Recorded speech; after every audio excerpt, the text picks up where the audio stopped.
좋으라고 한 말이 가끔 가장 날카로운 상처가 될 수 있다는 사실을 느끼신 적 있으신가요? 우리는 흔히 말합니다. 내가 이렇게 말하는 건 너를 위해서야. 하지만 그 충고가 건네진 시간과 말투가 적절하지 않다면 오히려 독이 되어 심장을 파고들기도 합니다. 오늘은 바로 그 섣부른 충고가 때로는 어떻게 관계에 균열을 남기는지, 어른으로서 어떤 태도로 말을 건네야 하는지 함께 생각해 보겠습니다.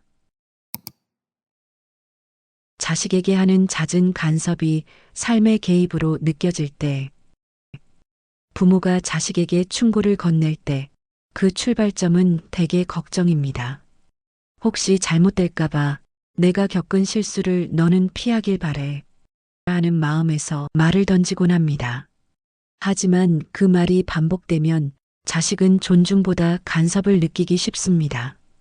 특히 자식이 이미 독립적인 생활을 하고 있을 경우 그 삶에 지나치게 개입하는 조언은 자율성을 침해받는 느낌을 줍니다. 예를 들어 결혼 생활, 육아 방식, 직장 문제에 대해 부모가 구체적으로 방향을 제시하려 할 때 자식은 나는 아직도 미성숙한 존재로 보이는 건가 하는 의문을 가집니다. 결국 부모의 충고는 자식에게 사랑이 아니라 압박과 부담으로 다가오게 됩니다. 이때 자식은 부모와 거리를 두려하거나 충고를 차단하기 위해 침묵하거나 거짓을 말하기 시작합니다. 친구나 후배에게 권위적으로 말할 때 우정이 깊거나 연륜이 있는 관계에서 충고가 더 자연스럽게 오가기도 합니다. 문제는 그 충고가 같이 걷는 동행이 아니라 위에서 내려다보는 지도처럼 느껴질 때입니다. 나는 이런 상황에서 이렇게 했더니 잘 됐어. 넌 아직 그게 부족한 거야. 이런 말들은 듣는 이의 입장에서 조언이 아니라 평가로 다가옵니다. 특히 후배나 연배가 어린 지인이 인생의 갈림길에 서 있을 때 그에게 필요한 건 방향을 지시하는 말이 아니라 자신의 감정을 나눌 수 있는 공감의 귀입니다. 하지만 말하는 이가 이건 내가 아는 답이야라는 확신을 갖고 있다면 그 말은 공감이 아닌 명령이 됩니다. 그 순간 관계는 수직으로 바뀌고 신뢰는 거리를 둡니다. 감정이 섞인 충고는 비난처럼 들리는 이유. 우리는 가끔 사랑하는 사람에게 실망할 때 그 실망을 말 속에 담아 전하려 합니다. 그러나 감정이 섞인 충고는 대개 지적으로 들립니다. 왜 그런 걸 아직도 모르니? 그 나이 먹고도 그걸 몰라? 이런 말은 말하는 이는 답답함을 토로하는 것일지 몰라도 듣는 이는 무시당한다는 감정을 받습니다. 충고는 본래 상대를 위하는 말이어야 하지만 감정이 개입되면 그 의도는 흐려지고 내 감정을 표출하는 통로로 변합니다. 결국 듣는 이는 충고를 내가 틀렸다는 선언으로 받아들이고 반감을 갖거나 방어적인 태도로 돌아섭니다. 진심을 담은 말이라면 그 진심이 전달되도록 감정을 가라앉히는 절제가 필요합니다. 감정을 다듬지 않고 건넨 충고는 아무리 옳은 내용이라 해도 마음에 닿기 어렵습니다. 살아온 세월, 겪어본 사람. 60대 이상 시니어는 대부분 긴 세월 동안 다양한 관계와 상황을 겪어왔습니다. 그 안에는 실패도 있고 후회도 있으며 작은 성공도 있습니다. 그 경험들은 내 안에 지혜라는 이름으로 쌓입니다. 그래서 누군가가 내게 고민을 털어놓거나 방향을 못 잡고 헤매는 걸 보면 자연스럽게 도와주고 싶은 마음이 생깁니다. 그것이 충고의 출발점입니다. 문제는 지혜가 정답으로 굳어질 때입니다. 경험은 귀중하지만 그것이 절대적인 해답이 되지는 않습니다. 내가 겪은 실패는 그 사람에겐 기회일 수 있고 내가 성공한 방식은 그 사람에게는 맞지 않을 수도 있습니다. 그러나 시니어는 그 긴 시간 속에서 축적한 정답을 전수하고 싶은 마음이 커집니다. 이때 충고는 듣는 이를 위한 것이 아니라 내가 살아온 시간의 가치를 증명하고 싶은 욕망일 수 있습니다. 내가 살아봐서 아는데라는 말의 이면.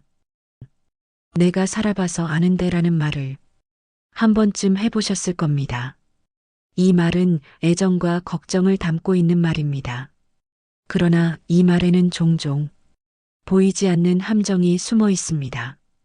그 함정은 경험의 일반화입니다. 내가 살아본 것은 어디까지나 나만의 삶입니다. 그 안에는 내가 놓친 부분도 있고 우연히 잘된 요소도 있습니다. 그런데 우리는 그 삶을 마치 보편적인 진리처럼 전달하려 합니다. 그 순간 상대는 숨이 막힙니다.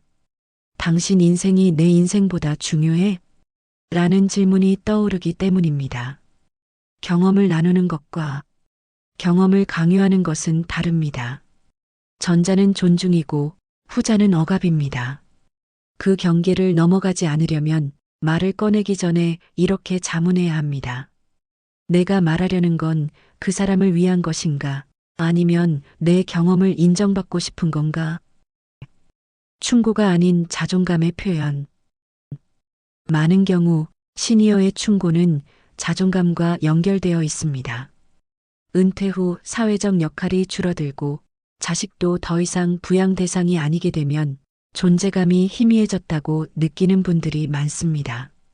이럴 때 누군가에게 충고를 건네는 행위는 나는 아직 누군가에게 도움이 되는 존재야 라는 감정의 표현이 되기도 합니다.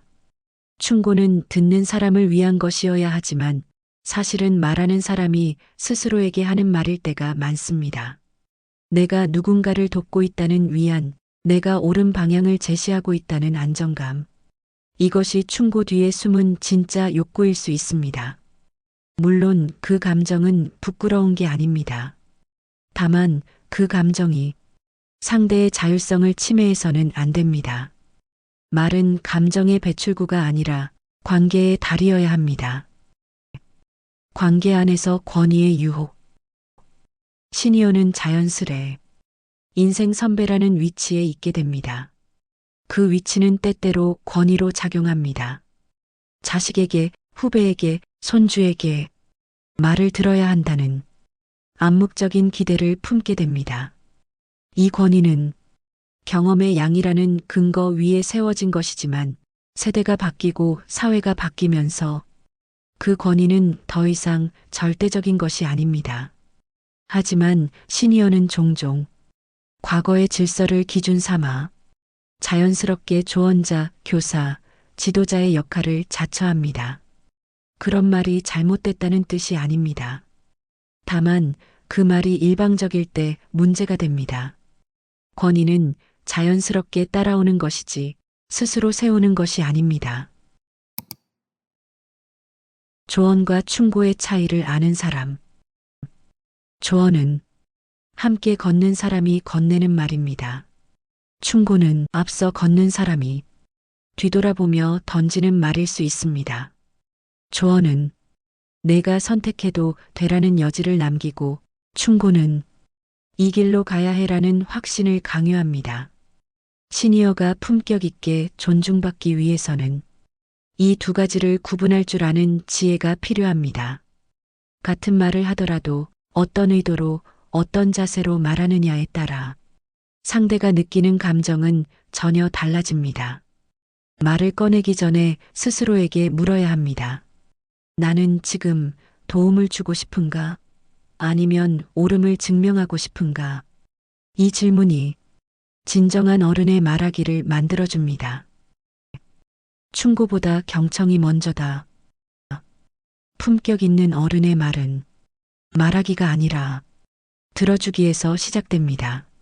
상대가 충분히 말할 수 있는 공간을 먼저 만들어줘야 합니다. 왜 그런 선택을 했니?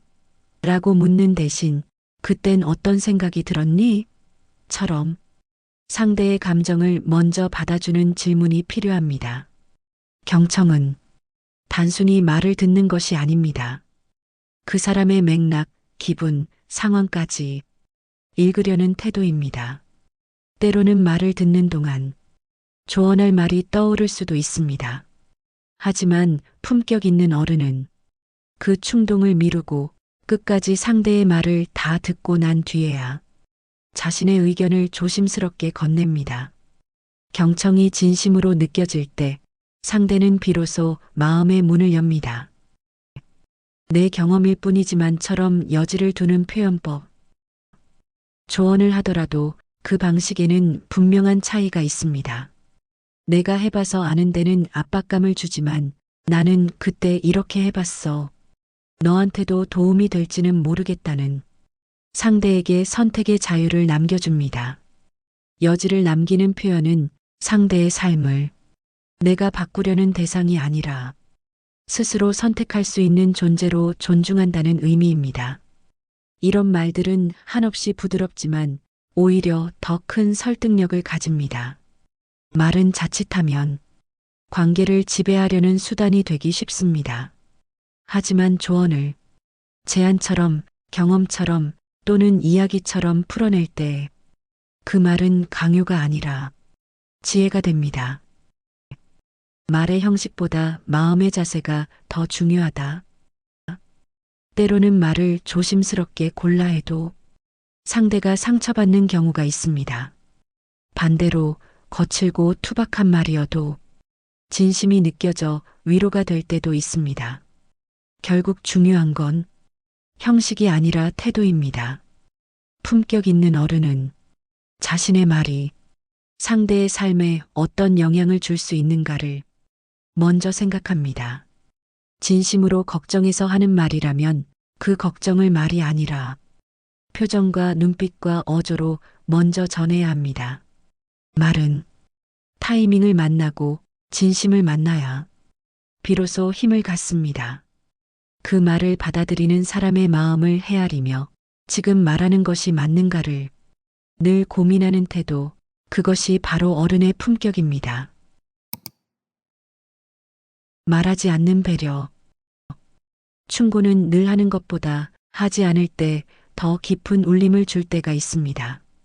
시니어가 조언을 참는 순간은 어쩌면 가장 어른다운 순간일지도 모릅니다. 자식이 실수할 것 같고 후배가 눈에 띄게 엉뚱한 길을 갈 것 같아도 그 선택을 스스로 하게 내버려 두는 것이 진정한 지혜이자 신뢰의 표현입니다. 우리는 때때로 말해야 한다는 의무감에 사로잡힙니다. 하지만 그 충동을 멈추고 그 사람의 시간과 방식을 기다려주는 것, 그것이 진짜 배려입니다. 말을 하지 않음으로써 주는 자유, 그 침묵 속에서 자식이나 후배는 스스로 판단하고 책임지는 어른으로 성장합니다. 묵묵히 응원하는 태도. 어떤 말보다도 말하지 않는 채 곁에 있어주는 태도가 더 큰 위로가 될 때가 있습니다. 가까운 가족이나 친구가 인생의 어려운 고비에 있을 때 우리는 괜찮다는 말을 해주고 싶어집니다. 하지만 그 말조차 무거운 짐이 될 수 있습니다. 이럴 땐 말보다 존재감 자체가 응원이 됩니다. 굳이 조언하지 않아도 함께 밥을 먹고 걷고 앉아만 있어도 상대는 나는 혼자가 아니구나라는 위안을 느낍니다. 침묵 속의 연대감, 품격 있는 어른은 말이 아닌 함께하는 태도로 사랑을 전합니다. 침묵 속 위로. 말로 상처받은 사람은 말로 치유되지 않습니다. 그럴 땐 어떤 말도 어떤 조언도 무의미해집니다. 오히려 함께 침묵해 줄 수 있는 사람이 더 소중합니다. 말하지 않아도 그 마음을 알아주는 사람. 그런 사람이 곁에 있을 때 우리는 조금씩 다시 마음을 열게 됩니다. 특히 시니어는 말로 해결하려는 습관이 몸에 배어 있는 경우가 많습니다. 하지만 말보다 더 강한 위로가 있습니다. 바로 아무 말 없이 곁에 있는 시간입니다. 품격 있는 어른은 그 침묵을 두려워하지 않습니다. 말을 아끼되 마음은 풍성하게 전하는 법을 압니다. 시기. 아무리 좋은 말도 시기가 잘못되면 독이 됩니다. 상대가 감정이 격하거나 피로한 상태일 때 조언은 오히려 방어적 반응만 불러일으킵니다. 지금 말할 타이밍일까? 지금 이 말이 위로가 될까? 상처가 될까? 이 질문을 스스로에게 던져야 합니다. 충고는 타이밍의 예술입니다. 모든 말에는 적절한 때가 있습니다. 감정이 진정되고 상황이 정리되고 상대가 마음을 열었을 때 그제서야 말을 건네는 것이 진정한 어른의 지혜입니다. 관계. 같은 말을 해도 누가 하느냐에 따라 받아들이는 감정은 완전히 달라집니다. 그 사람과의 관계가 신뢰 위에 놓여 있지 않다면 아무리 진심 어린 조언도 오해받기 쉽습니다. 조언은 결국 관계의 질을 반영합니다. 평소에 상대의 이야기를 얼마나 들어주었는가, 비난 없이 함께 있어준 시간이 얼마나 되었는가, 이것이 조언의 효과를 결정짓는 바탕이 됩니다. 품격 있는 어른은 무엇을 말할까 보다 내가 이 사람과 어떤 관계인가를 먼저 따져봅니다. 관계가 준비되어야 조언도 준비됩니다. 표현 방식. 말은 칼이 될 수도 꽃이 될 수도 있습니다. 그 차이를 만드는 건 말의 내용이 아니라 표현 방식입니다.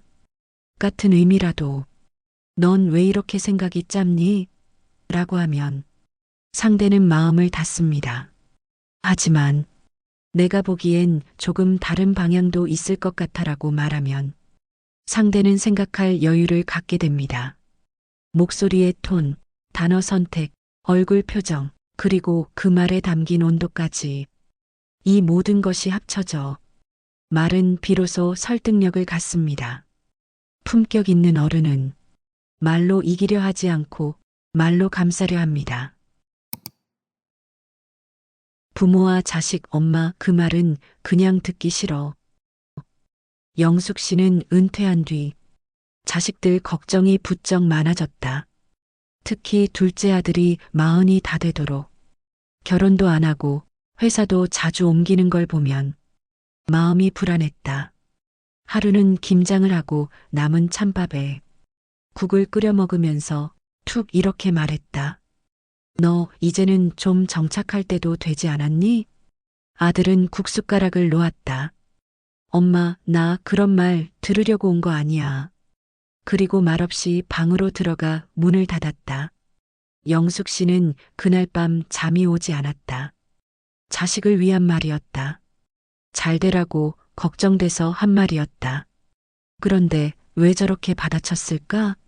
며칠 뒤 딸에게 조심스레 물었다. 그냥 걱정된다고 하면 안 되는 거니? 딸은 조용히 대답했다. 엄마 말이 틀린 건 아니야. 근데 그 말이 지금 엄마의 불안함을 해소하려는 말처럼 들려. 오빠는 지금 그냥 옆에서 기다려주는 마음이 더 필요한 것 같아. 그날 이후 영숙 씨는 마음을 고쳐 먹었다.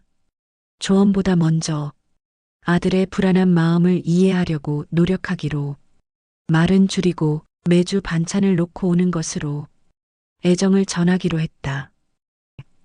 친구에게 충고한 뒤 어색해진 점심. 정기적으로 만나는 친구 경수와의 점심 자리였다. 경수는 요즘 자영업이 어려워졌다고, 하루 매출이 몇만 원밖에 안 된다고 푸념했다. 영배는 들으면서 속으로 계산기를 두드렸다. 너는 가게 홍보도 안 하잖아. 블로그나 인스타라도 해봐. 이런 시대에 그런 거 안 하면 장사 안 돼. 경수는 고개를 끄덕였지만 말이 없었다. 그 후 몇 주간 영배는 연락이 닿지 않았다. 카톡을 보내도 바빠서 못 나가라는 답만 돌아왔다. 한 달쯤 지나서야 다시 만났을 때 경수는 조심스레 말했다. 그날 내 말 맞는 말이긴 했는데 그냥 그날은 좀 들어줬으면 했어. 내가 너무 지쳐 있었거든. 영배는 멍해졌다. 경수는 조언이 아니라 위로가 필요했던 날이었다. 그제야 깨달았다. 상대가 말해달라고 하지 않은 순간에 내가 먼저 해결하려 든 순간 그 관계는 한 칸 멀어졌다는 걸. 커뮤니티에서의 말 한마디.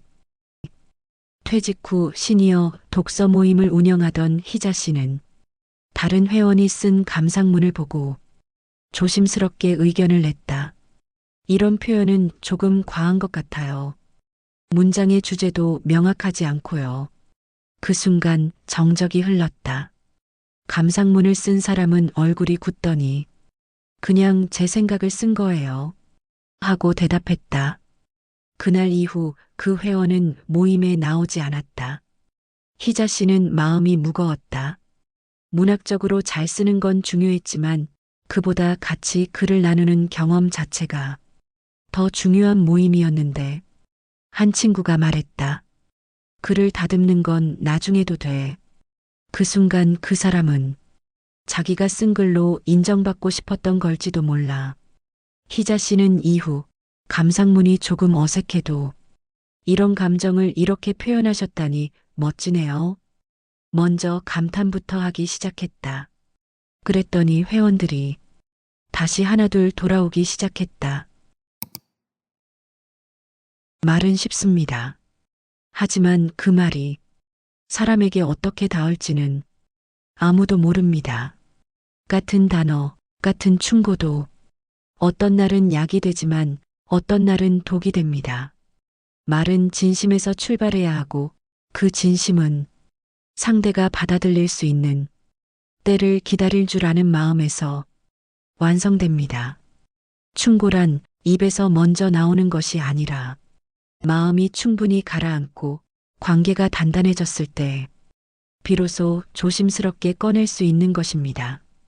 우리는 모두 누군가를 걱정하고 돕고 싶어 합니다. 특히 나이가 들면 말 한마디로 삶의 지혜를 전하고 싶은 마음이 큽니다. 그러나 그 마음이 도움이 되려면 말보다 앞서는 것이 있어야 합니다. 그것은 경청, 그리고 존중, 무엇보다 기다림입니다. 충고보다 더 어려운 건 말하지 않는 용기입니다. 그 용기를 가진 사람이 진짜 품격 있는 어른입니다. 말은 기술이 아닙니다. 말은 태도이며 인격입니다. 우리가 어떤 마음으로 말을 고르고 어떤 눈빛으로 그것을 전하는가에 따라 상대는 우리의 삶 전체를 느끼게 됩니다. 말은 입으로 하는 것이지만 결국 마음이 다한 일입니다. 그 마음에 품격이 있다면 당신의 말은 언젠가 반드시 누군가의 삶을 바꾸는 힘이 될 것입니다.